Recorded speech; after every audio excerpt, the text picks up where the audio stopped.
gracias a todos los mensajes que recibimos y que compartimos en tiempo real. Al excelente, dice aquí Carla Guzmán, excelente Salma, vamos por lo nuevo y por supuesto le deseamos toda la suerte a Salma. Nos fuimos rápidamente a un comercial y bueno, derivado de que ya estamos de vuelta, le doy la bienvenida a nuestro querido amigo, el biólogo Samuel Olán, quien ya está aquí. Él es parte de alguna manera la asociación civil de Ventana Ambiental. ¿Cómo estás, biólogo? Un gusto saludarte hasta donde estés. ¿Qué tal, maestro Luis? Mucho gusto, buenas tardes. Aquí a Qué tus gusto. órdenes. Buenas tardes, maestro. Gracias, biólogo Samuel Olán Pérez. Eres presidente de la Asociación Civil Ventana Ambiental, eres biólogo de profesión y por supuesto te invité esta tarde en Acceso B, que amablemente me hiciste favor de aceptar, porque pues hay todo un tema alrededor de la mortandad que estamos viendo con preocupación al respecto de los muertos que han habido en esta especie de los monos aulladores a partir de la ola de calor. Al principio se manejaba así, que en Tabasco, junto con Chiapas, hay 146 monos aulladores pues, de alguna manera muertos por este tema. La cifra seguramente ya se movió porque la nota que estoy metiendo al momento, una nota de Rodolfo Reyes que publicó en el periódico, en la revista Proceso, hablaba de esa cantidad entre Tabasco y Chiapas, pero a raíz de todo esto se ha generado una gran controversia, biólogo, porque en principio se hablaba de que pues había personajes, ciudadanos interesados en ayudar a estos especímenes, a estos monos, y que ahora pues resulta que hay dos cuestiones que se están marcando mucho. La primera es que no se ayude si no se conoce el manejo de estos animales. Es decir, porque pues no se sabe incluso si es realmente la ola de calor lo que ha impactado esta mortandad o si es relacionado con otra situación que puede ser de riesgo para la salud humana. Ese es por un lado. Y por otro lado, también han advertido especialistas, hoy lo escuchaba en la mañana en diferentes medios de comunicación, que hablan de que no se puede estar atendiendo a todos esos llamados de auxilio a través de asociaciones civiles, especialistas X o Y, que están pidiendo apoyo para los monos cuando no saben ni siquiera si realmente tienen las condiciones de apoyarlo. Entonces, derivado de todo esto, quise invitarte, Samuel Olán, biólogo de profesión, amigo de Acceso B y parte del Colegio de Administración y Políticas Públicas, para que podamos dialogar al respecto, biólogo. ¿Cómo podemos empezar a entender esto? Obviamente, con toda libertad de decirnos lo que tú consideres.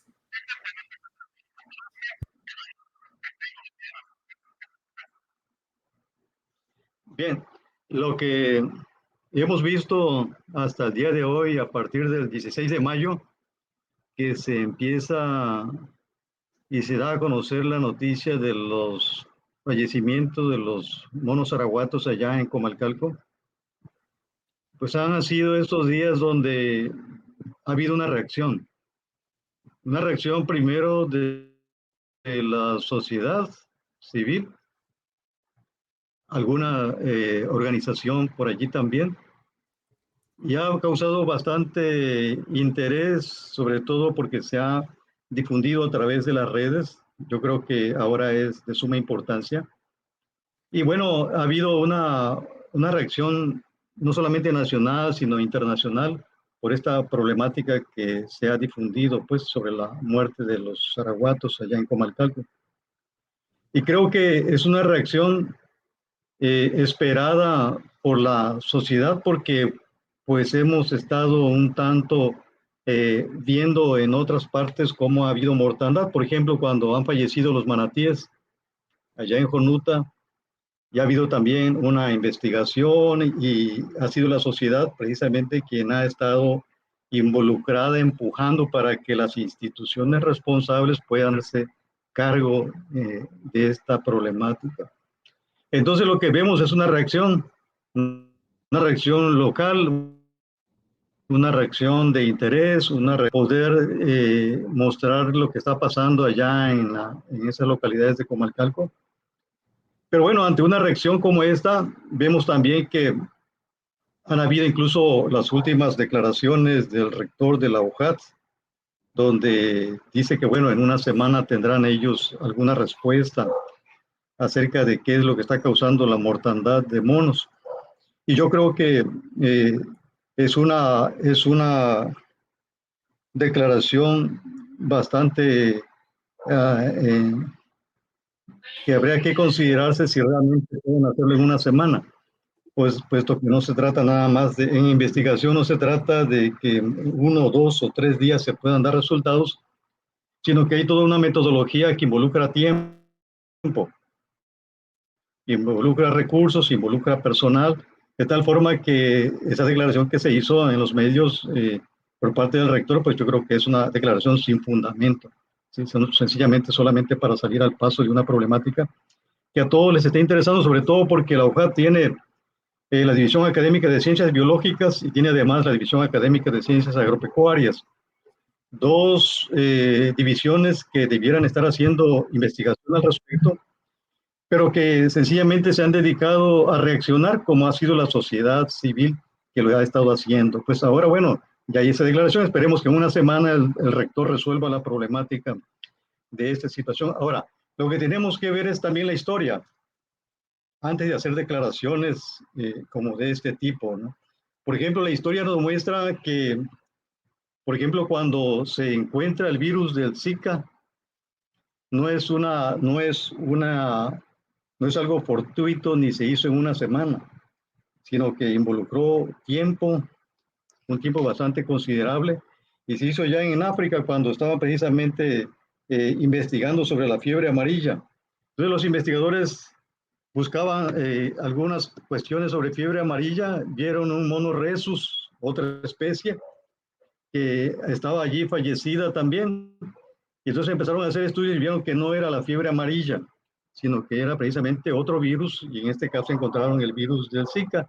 Y se llama así Zika precisamente porque se encontró en una reserva que ya se venían haciendo estudios para encontrar algunas especies de virus que ya estaban afectando. La interacción de los monos con la gente ha venido dándose a través de la historia. Por ejemplo, un fenómeno muy particular que está pasando en Tabasco es que este fenómeno de muertes de monos se ha venido dando a través de los años. En mi caso, por ejemplo, que vengo de una población rural, siempre ha habido fallecimientos de monos en esta temporada. Ahora se ha venido acrecentando precisamente a través del internet, pero en este caso, por ejemplo, de los monos, la mortandad se daba en algo que se llamaba acahuales. Entonces los acahuales servían como una zona donde vivían los monos, y allí si uno quería encontrar vida silvestre iba uno sobre los pastizales, encontraba uno un área de vegetación secundaria que son precisamente esa zona que dejaban las personas dedicadas a las actividades agrícolas y pecuarias, y allí estaba el acahual con un arbolado que servía de refugio para muchas especies de la vida silvestre. Allí estaban los monos. Con muchas actividades se han dado ahora y ha habido muchas quemas, se han acrecentado las quemas agropecuarias. Muchos de los acahuales han desaparecido. Por ejemplo, incluso ahora con el programa también de Sembrando Vida, algunos acahuales desaparecieron para ser integrados al programa de Sembrando Vida. Entonces, habían acahuales que podían ser de un cuarto de hectárea, de media hectárea, algunos de una hectárea, yo conocí, grandes acahuales en extensiones, por ejemplo, de 300 hectáreas de pastizales. Entonces, las zonas de refugio de la fauna silvestre se ha eliminado, entonces los monos se han ido acercando a las zonas habitadas por la población. Y nosotros, bueno, también el desarrollo urbano y rural ha ido invadiendo áreas, y entonces ahora la proximidad de los monos con la población es realmente de contacto, por así decirlo, ¿no? Están en los patios traseros de las zonas rurales, están en los patios traseros de las zonas urbanas que se integran más a las zonas de vegetación, de árboles, sobre todo en donde hay árboles frutales. Entonces esa interacción es la que está dándose ahora, y es muy común ver monos, zaraguatos sobre todo, en cualquier de los patios. Esto es un fenómeno donde yo decía, bueno, las políticas públicas eh, buscan precisamente la transversalidad, y es allí en donde tenemos que pensar que cuando hablamos del desarrollo urbano, por ejemplo, tenemos que involucrar todo este tipo de cuestiones o en los programas agropecuarios y saber qué está pasando no solamente con el desarrollo sustentable que se está buscando, sino también con la conservación de áreas para la vida silvestre. Entonces pasamos entonces de una reacción que se dio en estos días desde el 16 de mayo a esa parte histórica que no se conoce, de la devastación de los acahuales, de las zonas de refugio de los monos. Entonces ya ahorita es muy común. Nosotros, por ejemplo, sabíamos de mortandad de monos, pero había que ir a buscarlos. Ahorita los monos están en los patios traseros y llegando. es allí. Entonces Sí, yo creo que es un riesgo y, por ejemplo, ver en estos días cómo se ha venido manipulando no solamente la información, sino también cómo se han venido manipulando los ejemplares que están caídos. Y vemos, por ejemplo, yo se los comentaba oportunamente, de que cualquier persona podía manipularlos, hasta niños. Entonces, todo este tipo de cuestiones hacen que se convierta en un riesgo potencial, porque no sabemos de qué han muerto. Ahora, cuando ya el rector de la UJAT nos diga de qué murieron, entonces sabremos entonces que tomar acciones. Y la otra parte en esto, estimado Luis, es que reaccionamos a este tipo de cuestiones. Vemos la parte histórica y entonces vemos la ausencia de las instituciones que deben normar la vida silvestre. Por ejemplo, a mí me llamó muchísimo la atención y qué bueno que el presidente Andrés Manuel hizo un llamado a la Semarnat para que se abocaran a estudiar esta problemática de la mortandad de los monos. Pero eso es un indicador de que precisamente tiene que hacerlo el presidente por una demanda social que está caminando. Y yo creo que es en ese correcto. sentido es cuando ya la Semarnat debió haberle dado algunos resultados de las primeras investigaciones, pues, de tal forma que si el presidente no lo manda, entonces la Semarnat no interviene. Por ejemplo, aquí en Tabasco, uno que está en la materia, desconoce uno quién es incluso el delegado o la delegada de Semarnat, ¿sí? O encargados del despacho, porque ya no hay delegados. Y todo ese tipo de cuestiones hace ver que hay ausencia de la Semarnat, que es la que norma la vida silvestre. La Profepa no, pero sí la Semarnat, que es la parte normativa, es quien debiera estar allí al tanto viendo qué está pasando con esto. Pero no se ha dado. Incluso quien debió haber dicho algo cuando se estaban quemando los acahuales era la Semarnat también. No es la De la parte, no es la Semarnat, Comisión es Nacional. correcto, sí. La Comisión Nacional Forestal no le corresponde. Incluso en Y, el inventario forestal, hasta la fecha los acahuales no aparecen. Entonces, ¿por qué? Porque es una cuestión normativa que tiene que ver la Semarnat. Entonces, anteriormente, en otros sexenios, había, por ejemplo, un catálogo de especies prioritarias de la vida silvestre debían atenderse. Ahora ya no existe esa clasificación y entonces vemos cómo, vaya, ni siquiera ante la reacción la Semarnat está participando activamente. ¿Quién es quien debe coordinar a todos los grupos que quieran participar, ¿no? Entonces lo que está haciendo la UJAT, qué bueno, ¿no? Por también el compromiso de la DACA y de la División Académica de Ciencias Biológicas, que bueno, están allí participando. Entonces, todo este es un panorama que se está dando pues hoy, donde todos buscan intervenir, pero quien debe normar en este caso, que es la Semarnat, no está al frente pues de esta problemática. Entonces y vamos a fíjate, ver, sí, dígame. Y fíjate, biólogo, que derivado de este análisis que haces con los antecedentes, derivado también del análisis que haces desde el punto de vista de la ejemplificación que estás tomando al respecto de la política pública, del posicionamiento del presidente, de la actuación normativa que debería haber tenido en este caso la Semarnat, yo te preguntaría también al respecto, antes de pasar a otro tema, preguntarte respecto, ¿esto no también tiene algo que ver con la ausencia de diferentes mecanismos de financiamiento que tenían esas instancias federales y que ahora por cuestiones distintas ya no las tienen, porque mencionabas ahorita la Semarnat y ya, recuerdo que hace algunos meses atrás la Semarnat estaba metido en un tema de cuestiones de administrativas y de demandas administrativas al respecto de empleados que habían sido corridos, de empleados que exigían su reincorporación y demás. ¿No tendrá que ver la ausencia de esos financiamientos y esas organizaciones que ya en estas instancias federales se ha dejado de tener? Digo, es una pregunta que me salta ahorita por todo lo que me estás explicando. No tiene que ver porque sencillamente la función la siguen teniendo.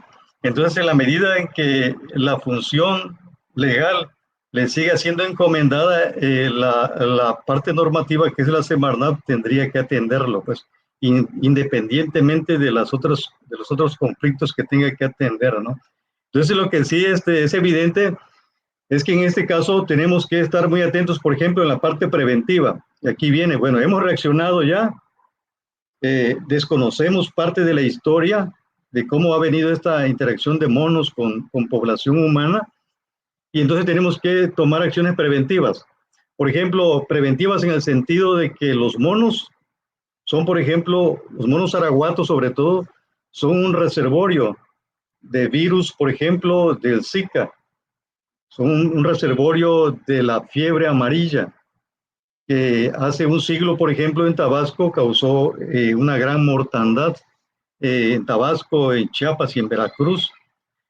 Y bueno, esa es una situación que tenemos que ver en ese sentido. Por ejemplo, te digo nada más en la cuestión de los virus que se han descubierto en el África, han pasado casi hasta 77 años en latencia hasta que vuelve a aparecer el virus. Y hago un paréntesis, biólogo, porque a lo mejor la gente no entiende al 100% porque igual no somos especialistas, por eso te invitamos al programa. ¿Reservorio qué quiere decir? ¿Que alberga o que puede albergar algún tipo de virus? ¿Es correcto? Sí, por ejemplo, en el caso de la fiebre amarilla que la transmite un mosquito, tiene dos fases, una fase selvática, que así se le llama, y una fase urbana o rural. La fase selvática implica que un mosquito que lleva fiebre amarilla, el virus de la fiebre amarilla, pica a un mono zaraguato y siguen allí alimentándose los mosquitos de sangre de ese mono, y hay toda una tropa, por ejemplo, de 50 ejemplares que tienen el virus allí en forma latente. Está allí el virus, pues. Cuando los humanos, por ejemplo, tienen cierto contacto con los monos porque llegan a su hábitat, o donde el hábitat es destruido y entonces los monos se acercan a los patios traseros, los mosquitos entonces pueden picar a un mono que esté infectado de fiebre amarilla urbana o la fase rural, donde ya el mosquito puede seguir picando a otros humanos y se puede seguir transmitiendo el virus. Este tipo de situaciones entre la fase selvática y la fase urbana podría tener una fase intermedia, pero entonces nosotros interrumpimos esa fase intermedia y entonces causamos el desequilibrio donde los monos ya están entonces en todas partes en contacto directo ya con los humanos, y son reservorios, por eso se les llama de esa manera. Entre ellos, el virus también causa fiebre, incluso mueren por lo mismo, por eso luego caen también de los árboles, porque la fiebre es tan alta en los monos que a veces no la resisten y entonces se caen y mueren. Pero ese mono que está ya muerto puede transmitir fiebre amarilla si es picado por un mosquito que esté en la zona, pues. Fíjate que qué interesante lo que nos estás comentando, porque así aprendemos a entender esto. Y yo quiero hacer un paréntesis al respecto de esta gran conversación con el biólogo Samuel Holán, quien, por cierto, algunos se preguntarán quién es Samuel Holán, por qué le estoy cuestionando esto, por qué estamos hablando de este tema. Ya él nos explicó todos los antecedentes de lo que ha derivado esta mortandad de especies de monos aulladores en Tabasco y Chiapas, y que ahorita con el tema de reservorio me has dejado cautivado con esta información, porque pues obviamente es importante saber el fondo, como dices tú, y ver lo que sigue. Pero bueno, haciendo ese paréntesis, les decía yo quién es Samuel Olán Pérez, además de que ya les dije que es biólogo de profesión y miembro del Colegio de Administración de Políticas Públicas. Pues bueno, él es el que junto con otros autores escribió el libro que estoy aquí mostrando en pantalla, y que derivado, me acabo de acordar porque este libro me lo obsequió en algún momento el biólogo Samuel Olán, que hablaba sobre la fauna silvestre en Tabasco y decía en peligro de extinción, ¿no? Este libro que ahí lo ven en pantalla y que incluso ahí estoy poniendo en pantalla donde lo pueden descargar gratuitamente. Pues evidentemente este esfuerzo vale la pena que ustedes lo conozcan para hablar más a fondo de este tema de fauna silvestre en Tabasco, en donde tu imagen de portada es precisamente un mono, y obviamente es parte integral de esa fauna silvestre que hay en Tabasco, y por eso lo pongo en pantalla para que ustedes vean por qué es importante que tengamos de primera mano la información de especialistas al respecto de este caso importantísimo, y que hay que darle seguimiento puntual para no errar ante una situación eminente de lo que nos está diciendo. En 5 minutos te digo algunos aspectos relacionados ya con lo que podemos hacer.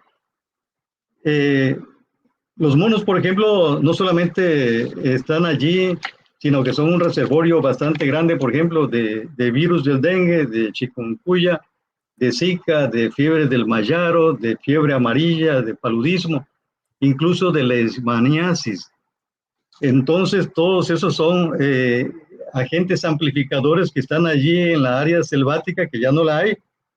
Y entonces tenemos estos ejemplares de monos que están allí causando estas noticias, ¿no? de muertes, ¿no?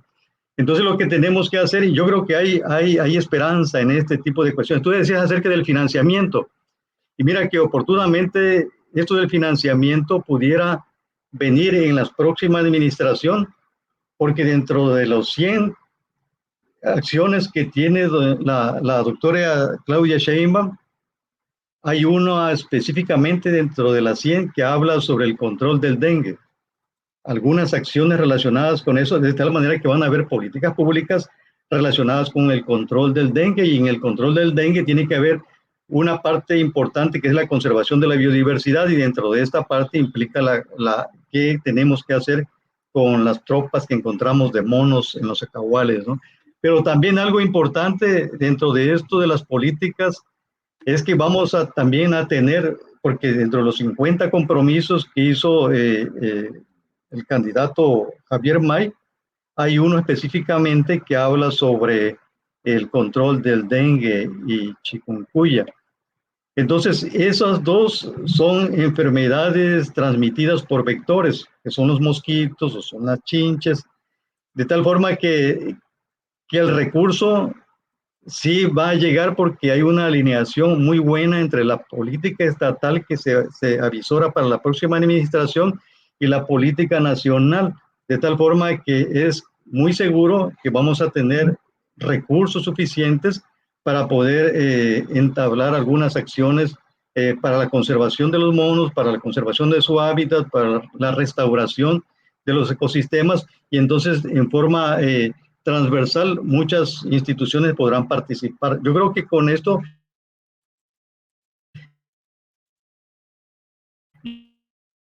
a gobernador, y de los 3 para presidente municipal, los únicos que tienen propuestas sobre enfermedades transmitidas por vector son las de la doctora Claudia Sheinbaum y de don Javier May. Entonces yo creo que tenemos esa posibilidad. Allí están plasmadas, pueden entrar a las plataformas y allí están publicadas los 50 compromisos y las 100 acciones federales. Entonces yo creo que sí tendremos oportunidad de tener recursos. Yo creo que con esta ventaja que tenemos ahora de que la UCAT está trabajando, y bueno, yo creo que tendríamos posibilidades de definir qué es lo que se va a hacer para poder controlar no solamente la mortandad de los monos, sino prevenir, tener acciones preventivas que son las menos caras para conservar la especie de los monos y para conservar la salud de los habitantes de Tabasco. Muchas gracias, estimado biólogo Samuel Olán Pérez. quien nos acertadamente nos puso todos los antecedentes y las acciones que pueden pasar a partir de esta situación que estamos viendo de la mortandad de estos monos aulladores y pues evidentemente del efecto del cambio climático y de esa forma de invadir el entorno de estos animales que los humanos, obviamente ciudadanos de Tabasco, de Chiapas y de muchas partes del mundo hemos ido de alguna manera arrasando con el entorno natural de estas especies. Vamos a estar muy atentos y te agradezco infinitamente que hayas estado aquí con nosotros en Acceso B, biólogo Samuel Olán. Y finalmente, pues no sé si nos quieres compartir qué es lo que estás haciendo actualmente, biólogo, porque sé que tienes ya en próximas fechas un libro que estarás ya dando a conocer sobre precisamente los vectores, sobre precisamente situaciones de salud pública y de políticas públicas en salud. Sí, mira, oportunamente y viendo precisamente toda esta necesidad que ya se venía, que se iba a presentar, una universidad de Tabasco, una universidad particular de gran prestigio, de mucho tiempo en Tabasco, va a publicar un libro que se llama Enfermedades que vuelan, que habla sobre las enfermedades transmitidas por vector, y allí se hace énfasis precisamente en la conservación de la biodiversidad y sobre todo en este caso de los monos, que son los reservorios que están allí únicamente esperando una oportunidad para poder soltar los virus, ¿no? Entonces tenemos que pensar precisamente en conservar el hábitat, sobre todo, y mantener saludables los ecosistemas donde próximamente se va a publicar el libro y ya se nos da la oportunidad también para que los autores, yo nada más soy editor de esa publicación, pero próximamente se va a publicar, en este mes de junio precisamente se publica el libro. Gracias.